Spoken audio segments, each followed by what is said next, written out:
Merhaba değerli arkadaşlarım. Hepiniz bir videomuza da hoş geldiniz, sefa geldiniz. Arkadaşlar bugün tabi ekranda görüldüğü üzere kısa bir süre evvel bir güncelleme ile gelen bir etkinlik hakkında sizlerle sohbet etmek istedim. Tabi sohbet aralarında da bu etkinlikle alakalı fikirlerimi söyleyeceğim değerli dostlarım. Öncelikle tabii konuya başlamadan evvel güzel bir etkinlik olduğunu söyleyebilirim. Kötü bir etkinlik değil. Ama ana yapı olarak ben de 3-4 gündür deniyorum. Devam etmeyi de düşünmüyorum. Bunu da söyleyeyim. Devam etmeyeceğim ama tabii ki sizlerin karşısına çıkarken de her zaman olduğu gibi bir deneme geçirmek istedim. Şimdi arkadaşlar kralların kralına benzeyen ki o etkinliği de ben hiçbir zaman tasvip etmedim.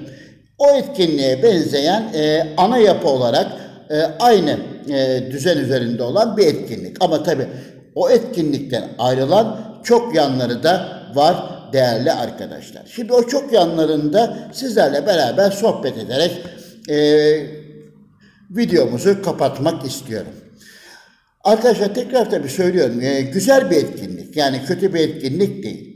Şimdi orada kralların kralında biliyorsunuz token harcanıyordu. Burada tabii en kıymetli materyal aslında, bunu da vurgulamak isterim.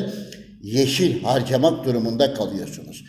Günlük her zaman olduğu gibi galiba 3 tane, yanlış hatırlamıyorsam, yanlışsa da düzeltin lütfen yorumlarınızda.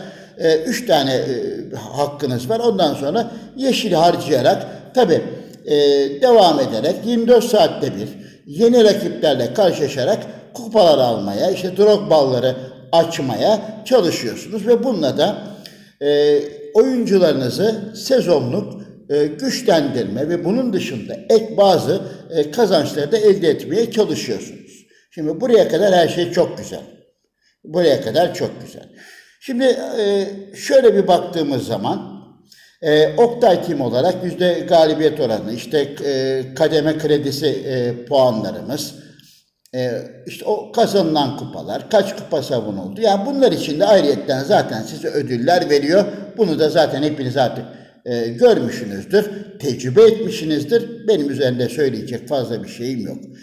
Şimdi benim aslında şurada dipnot olarak hemen ilk fikrimi beyan etmek istiyorum.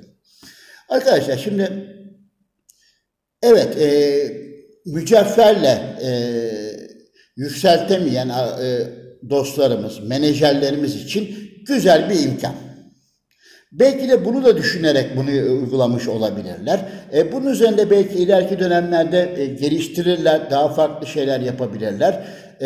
Ama şimdi sezonluk, yani sezon şöyle söyleyeyim, yeşili bol olan menajerler için uygun bir etkinlik olduğunu düşünüyorum. Ama daha da yeşili olan arkadaşlar için burada harcayacakları yeşili ben olsam, bakın bir yayıncı olarak etki etmek de istemiyorum tabii ki, ama ben olsam burada harcamaktansa kalıcı olarak bir futbolcunun gelişiminde kullanmayı tercih ederim.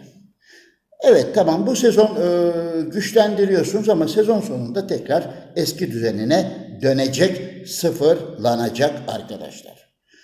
Değer mi? Göreceli bir kavram. Kimine göre değer?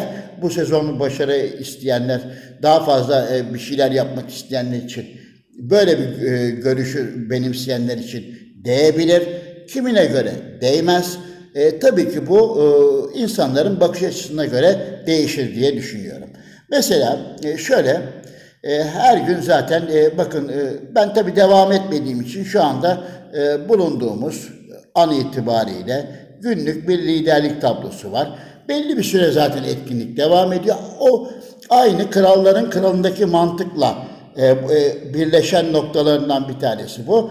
24 saatte bir rakipler değişiyor. 24 saatte bir sıfırlandıktan sonra tekrar mücadele içine giriyorsunuz. Dolayısıyla her tabii etap zorlaştıkça, her etap daha farklı oldukça ödüllerin kalitesi de daha farklı oluyor. Bunun dışında ne oluyor?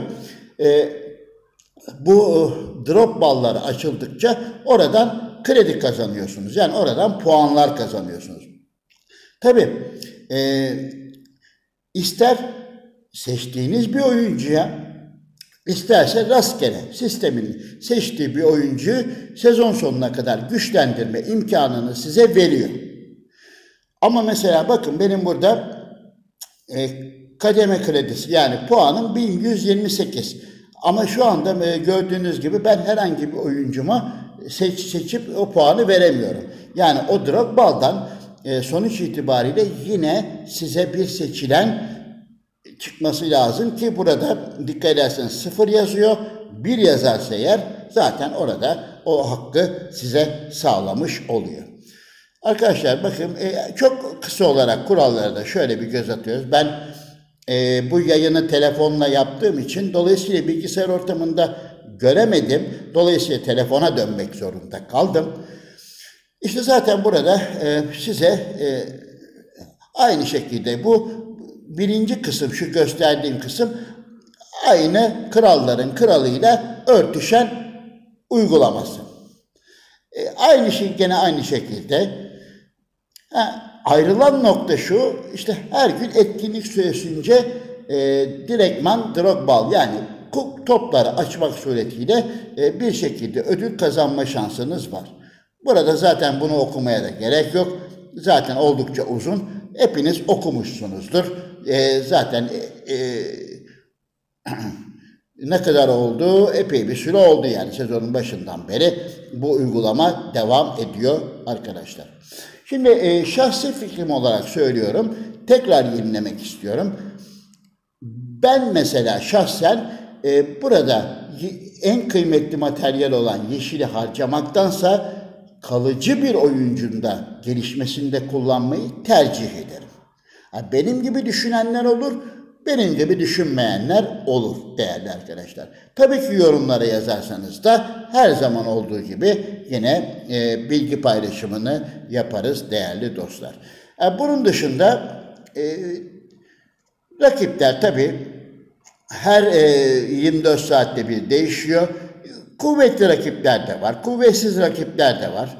Dolayısıyla bu şekilde bir 24 saatlik bir dilim içinde gidiyorsunuz değerli arkadaşlar. Bunun dışında söyleyebileceğim bu etkinlik, mesela maç yaparak Drogba alabiliyorsunuz. Yani burada 5 maç yaparsan 5 maçı kazanman suretiyle bir Drogba açabiliyorsunuz. Hatta ben sizlerin huzurunda bir tane yapayım. Bakayım şu 90 yok. Bir tanesiyle yapıyoruz şu anda. Yani ben devam etmeyeceğim. Onu söylüyorum. Baştan söylüyorum. Yani buraya harcamaya gerek yok. Takımımız evet. Mesela burada yine üçlü bir şey yapalım. Bir tane daha yaparsak bir Drogba açacağız. Videoyu kapatmadan evvel de böyle bir şekilde. Yani güzel bir etkinlik arkadaşlar. Kötü bir etkinlik değil. Dediğim gibi yani mücevherle takımını güçlendiremeyen menajerler için sezonluk da olsa takımlarını kuvvetlendirme şansını veriyor. Bakın şimdi ne oldu? 5'te 5 oldu. Bana bir top geldi. Bakalım sizlerin huzurunda videonun sonunda bakalım bir yükseltelim. Ne verecek değerli arkadaşlar? 200 kademe puanı verdi. Yani evet bu puanları veriyor ama işte önemli olan üstteki bu seçebileceğimiz veya rastgele geldiği zaman dolayısıyla o puanları orada kullanabiliyoruz değerli arkadaşlar. Yani yeşili materyali çok olan arkadaşlar için çok güzel. Bilmiyorum devam eder mi? Kralların kralı gibi her sezon yenilenir mi? Muhtemelen tabii ki bakacaklardır. İlgi alakaya göre bunu devam ettirme olasılıklarını da yüksek görüyorum. Belki biraz daha geliştirirler. Bu konuda da Nordays Top 11'ın da yetkilileri, çalışanları bir şeyler yapacaktır diye düşünüyorum. Arkadaşlar zaten cevapları ben topluluk notunda aktarıyorum.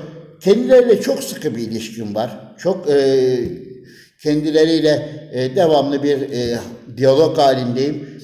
Her yeni haber geldikçe, her yeni şey geldikçe topluluk notunda da paylaşacağımı iletmek istiyorum değerli kardeşlerim. Arkadaşlar hepinizi saygı ve sevgiyle selamlıyorum. Yani ben kendimce bunu yorumlamaya çalıştım. Tabii ki atladığım olabilir, detay olabilir. Yani ben birkaç günün böyle tecrübesiyle sizin huzuruna çıkmaya çalıştım. Bir başka videoda tekrar görüşmek üzere. Hoş kalın, esen kalın.